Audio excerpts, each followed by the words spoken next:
fascinating, isn't it? In so many industries, things move so fast, but particularly when you look at fashion, it feels like a constant race to stay ahead of the curve. Yeah, it really does. How do certain companies just consistently manage to be on top of the trends? Always seeming to have that finger on the pulse of what's next. You see these brands, and they just always have the right product at the right time. Yeah. Makes you wonder, what's their secret sauce? It's a question a lot of people ask. Yeah. How do you not only keep pace, but actually anticipate that next wave? Yeah. And I think when you talk about consistently hitting the mark, especially in fast fashion, one name just inevitably comes up again and again.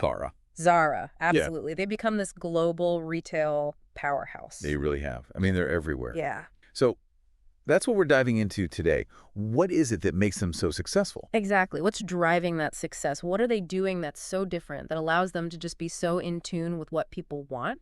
Right. And then on top of that, deliver it so quickly. Yeah, that speed is mind-blowing. It really is. So in this deep dive, we're going to unpack those core strategies that make Zara tick. And the material we've looked at really makes one thing clear. Okay. A central pillar of their dominance is their mastery of market research. We're going to explore how they use information, how they use insights to achieve this remarkable agility and success that they have. Let's jump right in, because when you think about traditional fashion, right, you often picture those really long lead times, collections planned, months, even a year in advance. Absolutely. Zara just seems to operate on a completely different timeline. Right. So how do they pull that off? Well, I think the fundamental difference is their demand-driven philosophy. Okay. So instead of pushing designs onto the market, based on some kind of seasonal calendar, they're constantly pulling information from the market itself. Interesting. So think of their store managers almost as like crucial intelligence gatherers. They're on the front lines. They're observing how customers are behaving. What are people trying on? What are they asking for? And they feed that information directly back to headquarters in Artexo, Spain. So it's almost like a direct line from the shop floor to the design studio. Exactly. That's a really interesting flip, right, of the traditional top-down approach. Absolutely. Where, the designers or the executives decide. Right. Here, they're saying, no, let's actually see what people are responding to. Exactly. But then how does that raw information from those store managers and from customers, how does that actually get translated into those garments that we see hanging in the stores? Well, that constant stream of real-time data, that's the lifeblood of their design process. Okay. Zara's design teams, they aren't just relying on runway shows or trend forecasting agencies. They're actually looking at the data. They're analyzing those sales figures. They're keeping a very close eye on what's gaining traction on social media. And they're factoring in direct customer feedback. Okay.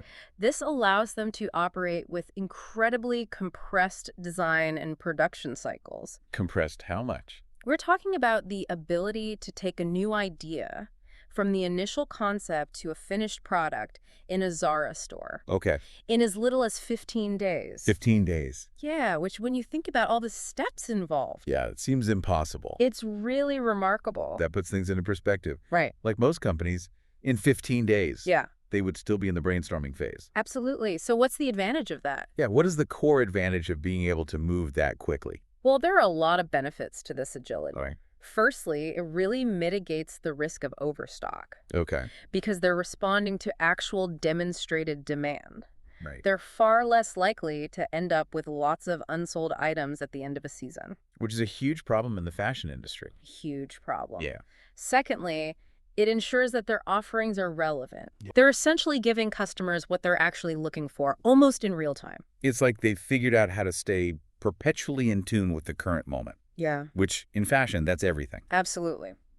Now, this fast turnaround seems connected to another fascinating part of Zara's model that our sources highlight. Yeah. Their approach to inventory. Yeah. You go into a Zara store, you see this constant flow of new items, new designs coming in. Right. Yet the stores don't feel like they're overflowing with merchandise. Yeah. So how do they maintain those relatively low inventory levels? Well, it comes down to their data-informed inventory management system. Okay. Unlike conventional retailers who often place large production orders well in advance, Right. Zara operates with much smaller, more frequent production runs. Okay. And then They lean heavily on daily sales reports from each one of their stores. From every single store. From every single store. Wow. This granular data gives them a really clear, immediate understanding of what's selling well and what isn't. So it's like a continuous feedback loop, not just for design, but for production and distribution as well. Yeah, exactly. If a particular style is a hit, they can quickly increase production. Right. And if something's not resonating, they can scale back or even discontinue it before it becomes a problem. Exactly. And this is what underpins their just-in-time production system. They're producing what is needed when it's needed. Makes sense. This minimizes waste, which is obviously increasingly important, and it contributes to that sense of urgency that a lot of shoppers feel when they're in a Zara store. Oh, I know that feeling, the you snooze, you lose phenomenon. Exactly. Where you see something you like and you're like, I better get it now because it might not be here next week. Right. That pressure is real. Absolutely. So this perceived scarcity, Yeah. it's driven by those lean inventories and that rapid turnover. It actually fuels their sales, right? It does. It keeps customers engaged. It's a subtle, powerful dynamic. It is, and it reinforces this perception that Zara is constantly offering something new and exciting and desirable. Right.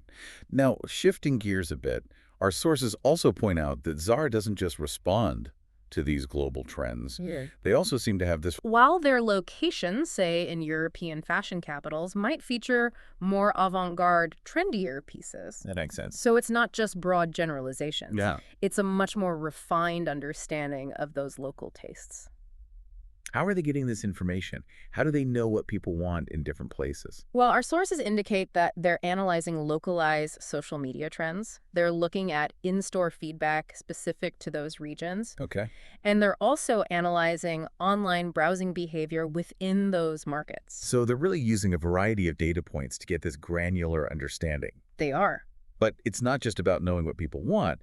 Their agile supply chain must be crucial in actually delivering those tailored collections efficiently, right? Absolutely. Because a significant portion of their manufacturing is actually located relatively close to their key markets. Oh, interesting. They have the responsiveness to introduce these localized collections without those really long lead times that can be a problem for brands with more globally dispersed supply chains. So they can really adapt to those dynamic regional preferences in a timely manner.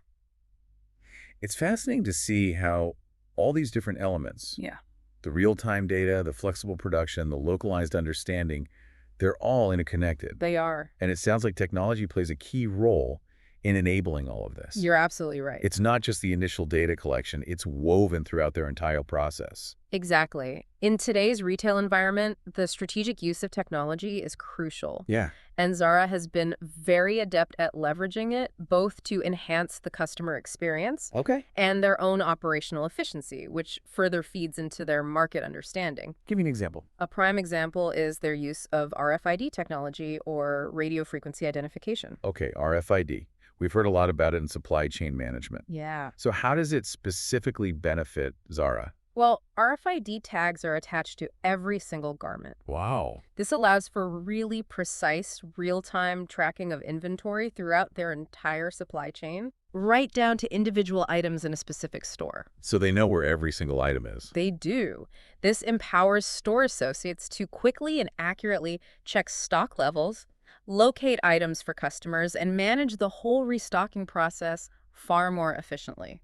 So for the customer, it means a smoother shopping experience. It does. You're not waiting around for someone to check the back. Exactly. And I'm guessing that all this real-time tracking also generates some very valuable data for Zara. Oh, absolutely. The data from the RFID system provides even deeper insights into how quickly different items are selling, which sizes and styles are most popular. Okay. It even helps in preventing losses.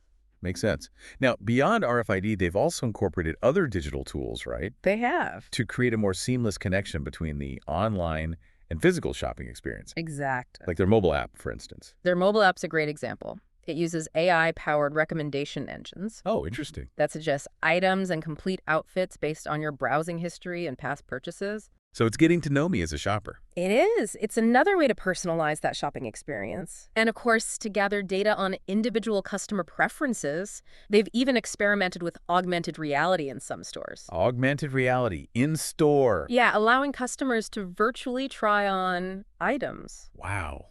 That's really forward-thinking. It is. So these technologies aren't just trendy add-ons.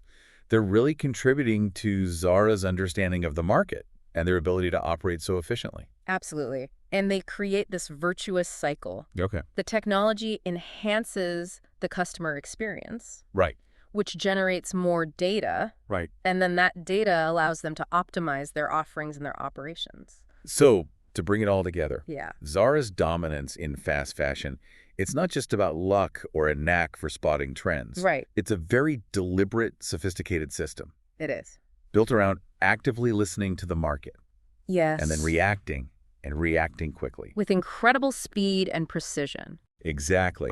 And that flexible production model where they're dropping new styles every few weeks instead of sticking to the traditional seasonal collections. Right. That keeps their offerings fresh, it keeps customers engaged, It does. and it fosters that brand loyalty. Right. Absolutely. People know that when they walk into a Zara, they're likely to find something new and relevant. It's like this constant sense of discovery. Exactly. Now, their market research-driven supply chain, Yeah.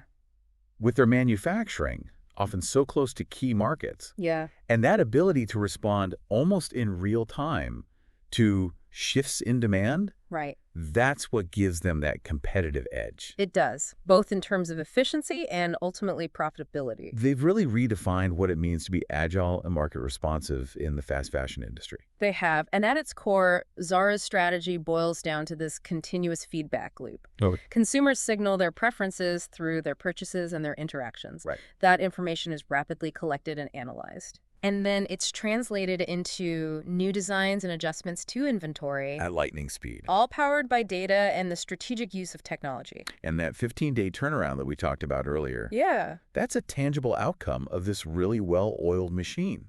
It sounds deceptively simple when you lay it out like that. It does. But the execution, the way they've integrated all these different moving parts, that's really the magic. That's their real strength. So having taken this deep dive into Zara's mastery of market research, it really makes you think, Yeah. how might they manage those same principles Right. of real-time feedback Yeah. and data-driven adaptation? Absolutely. How might they apply to other fields or even to our own personal endeavors, Nice. whether we're in the fashion industry or something completely different? Because while Zara operates in that fast-paced world of retail, Yeah. those underlying principles of staying relevant, of truly understanding and responding to your market. Your target audience. Exactly. Whether that's your customer base, your clients, or even just the evolving landscape of your profession. Yeah. Those are principles that can be applied broadly. So whether you're launching a new business, developing a new product, Right. or even just trying to stay ahead in your career, Absolutely. maybe there's some valuable lessons to be learned from Zara, I think so. from their customer-centric, data-informed approach. Yeah, It's definitely something to think about. it is. Food for thought. Absolutely.